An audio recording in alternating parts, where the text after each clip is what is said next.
یہ اسلام کی کتنی بڑی خوبصورتی ہے، کتنی بڑی خوبصورتی ہے۔ بندہ ایک نیکی کا خیال سوچتا ہے، خیال کی بات ہو رہی ہے۔ اللہ تعالیٰ فرشتوں کو حکم دے دیتے ہیں اس کی پوری نیکی لکھ لے۔ بندے نے حج کا سوچا، بندے نے عمرے کا سوچا، بندے نے مسجد بنانے کا سوچا، بندے نے کنواں لگوانے کا سوچا، بندے نے کولر لگوانے کا سوچا، بندے نے نیکیوں کا کوئی بھی منصوبہ بنایا، جہیز بناؤں گا، یتیموں کی کفالت کروں گا، بیواؤں کی خدمت کروں گا، کوئی بھی نیکی کا منصوبہ بنایا، ابھی سوچا تو اللہ تعالیٰ نے فرشتوں کو حکم دیا اس کی پوری نیکی لکھ دی جائے، جو کی نہیں ہے، جو صرف سوچی ہے۔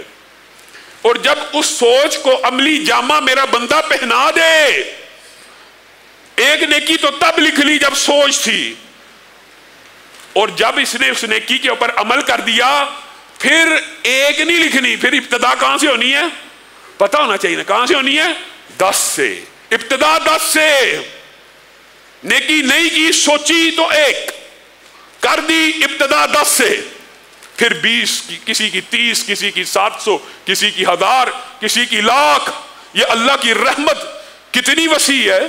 نیکی نہیں کرتا، ایک لکھ دی، نیکی کر لی 10 سے لے کے کروڑ تک، جو رب چاہے لکھ دے۔ اور بندے نے برائی کا خیال سوچا، میں یہ کام کروں گا، میں یہ بے ایمانی کروں گا، میں فلاں مال کھاؤں گا، میں فلاں چکر چلاؤں گا، میں فلاں واہیات کام کروں گا، خیال سوچا۔ اللہ نے فرشتوں کو حکم دیا اس کا گناہ مت لکھو، ابھی خیال ہے، ابھی خیال ہے، اس کا گناہ مت لکھو۔ وہ خیال سے بعد آ گیا، گناہ کی پلاننگ کی، میں یہ گناہ کروں گا، میں فلم دیکھوں گا، میں ٹی وی ڈرامہ دیکھوں گا، میں گانا سنوں گا، میں غیر محرم لڑکی کو دیکھوں گا، میں غیر محرم لڑکے سے چیٹ کروں گی، بات کروں گی، پلاننگ کر لی۔ اللہ نے ابھی تک گناہ نہیں لکھا، اور پلاننگ فیل ہو گئی، اور پلاننگ کے اوپر عمل درآمد نہ ہو سکا۔ 20 سے زائد صحیح روایات کے الفاظ کا مفہوم آپ کے سامنے رکھ رہا ہوں۔ پلاننگ کی، گناہ کی، گناہ نہیں لکھا گیا، اور اس گناہ سے رک گیا، یعنی ابھی نیت بنائی ہے میں فلاں گناہ کروں گا، میں فلاں برائی کروں گا، تو اللہ تعالیٰ نے فرشتوں کو حکم دیا اس کا گناہ مت لکھو۔ اب یہ پلاننگ فیل ہو گئی، اس پلاننگ کے اوپر عمل درآمد نہ کیا، اللہ نے فرشتوں کو حکم دیا اس گناہ کو نہ کرنے کی بھی نیکی لکھ دی جائے۔ خیال گناہ کا سوچ رہا ہے، خیال گناہ کا سوچ رہا ہے، اور اس کو نہ کرنے کی بھی اللہ کے حکم کے مطابق یہ ہے کہ نیکی لکھ دی جائے۔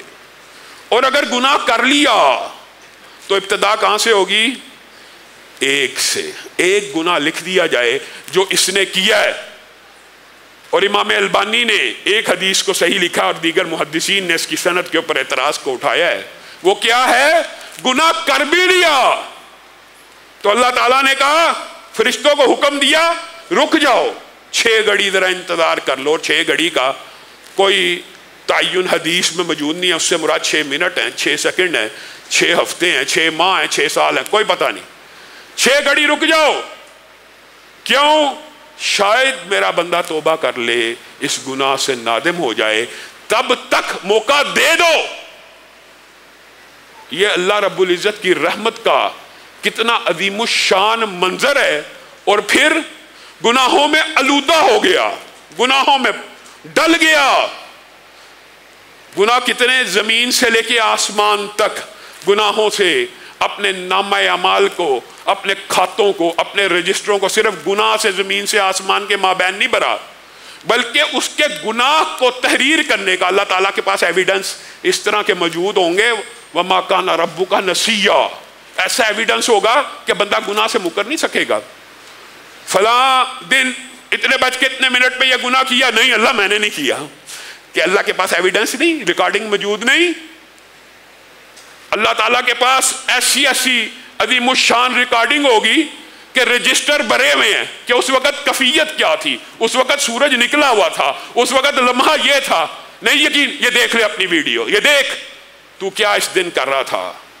یہ جو رجسٹروں پہ تحریر ہے، یا جو کیسٹیں بنی ہوئی ہے، یا یہ ریکارڈنگ ہے، صرف گناہ نہیں، زمین سے آسمان تک گناہ نہ بھرے ہوں، بلکہ اس بندے کے کھاتے زمین سے آسمان تک بھرے ہوں، اور اللہ رب العزت کی بارگاہ میں آ کے کیا کہ اللہ میں اپنے گناہوں کا اقرار کرتا ہوں، بڑا ظالم ہوں، اپنی جان کے اوپر ظلم کر دیا، مجھے معاف کر دے، تو اللہ رب العزت سارے کے سارے گناہوں کو معاف کر دے گا۔ ان الحسنات یذہبن السیئات، اللہ تعالیٰ اس استغفار کی اور توبہ کی نیکی کی وجہ سے گناہ کو معاف کرے گا۔ وہ گناہ جو سوچا لکھا نہیں گیا، کیا تو ایک لکھا، کر کے توبہ کر لی تو مٹا دیا گیا۔ اللہ تعالیٰ نے قرآن پاک میں سمجھانے کے لیے اپنی رحمت کو کتنی عظیم الشان بات کی ہے۔ الا من تاب وآمن وعمل عملا صالحا فاولئک یبدل اللہ سیئاتہم حسنات۔ اللہ تعالیٰ فرشتوں کو یہ حکم دے گا، اس بندے کے کھاتے یہ جو بھرے ہوئے تھے رجسٹر گناہوں سے، اب اس بندے نے توبہ کر لی ہے، ان ہر گناہ کے بدلے میں اس کی ایک ایک نیکی کو تحریر کر دیا جائے۔ گناہ کو نیکیوں میں بدل دیا، گناہوں کو مٹایا نہیں، گناہوں کو نیکیوں میں تبدیل کر دیا۔ کس نسخہ کیمیا کی وجہ سے؟ ایک ہی نسخہ کیمیا ہے، اور وہ توبہ ہے، وہ استغفار ہے، وہ اللہ کی بارگاہ میں آ کے آنسوؤں کا نذرانہ پیش کر کے جھک جھک کے اپنے رب کو منانے کی نیت سے توبہ کے چند الفاظ کہو تو صحیح۔ ترمذی شریف میں جو حدیث ہے، بعض محدثین نے امام اعمش کی تدلیس اس میں بیان کی ہے، لیکن اصولی طور پر مفہوم کے اعتبار سے حدیث درست ہے۔ اور عبداللہ ابن عمر کہتے ہیں کہ میں نے متعدد مرتبہ رسول اللہ صلی اللہ علیہ وسلم سے یہ واقعہ سنا۔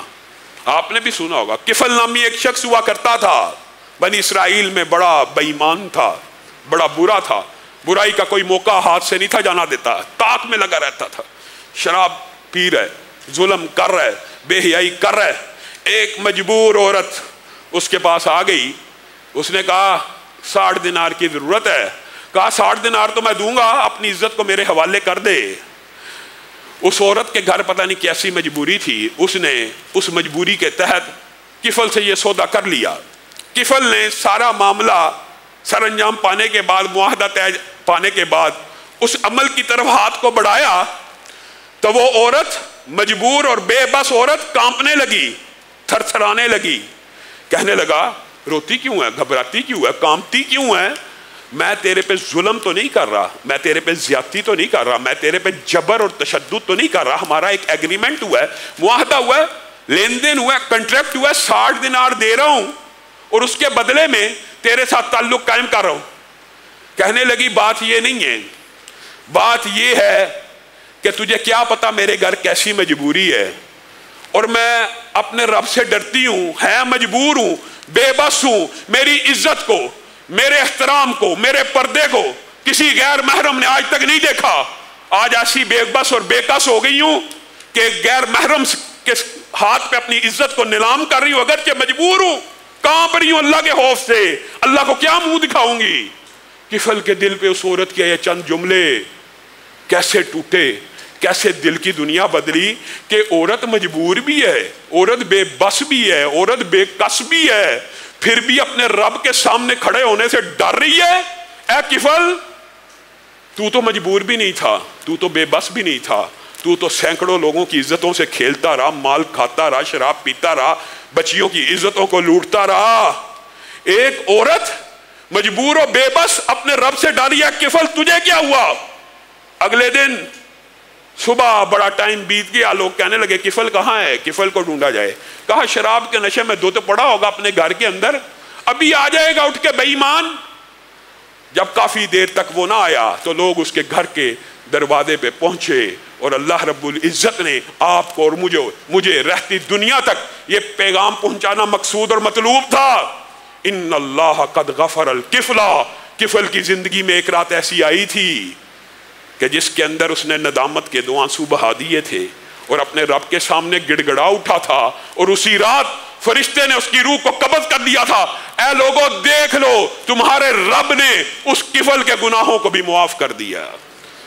ان اللہ لا يقبل توبۃ العبد ما لم یغرغر، یہ حدیث بھی اس طرح کی حدیث کو تقویت پہنچاتی ہے کہ بندے کی توبہ اس وقت تک قبول ہوتی رہتی ہے، ہر بندے کی توبہ اس وقت تک قبول ہوتی ہے ما لم یغرغر، جب تک روح اپنی آخری ایڑی یہاں پہ حلق کے اوپر جب ایڑی مارتی ہے نا، روح جب نکلنا شروع کرتی ہے تو اس کا پاؤں آخر میں نکلتا ہے حلق کے اوپر ایڑ لگا کے، اس وقت حلق سے ایک غر غر کی آواز آتی ہے۔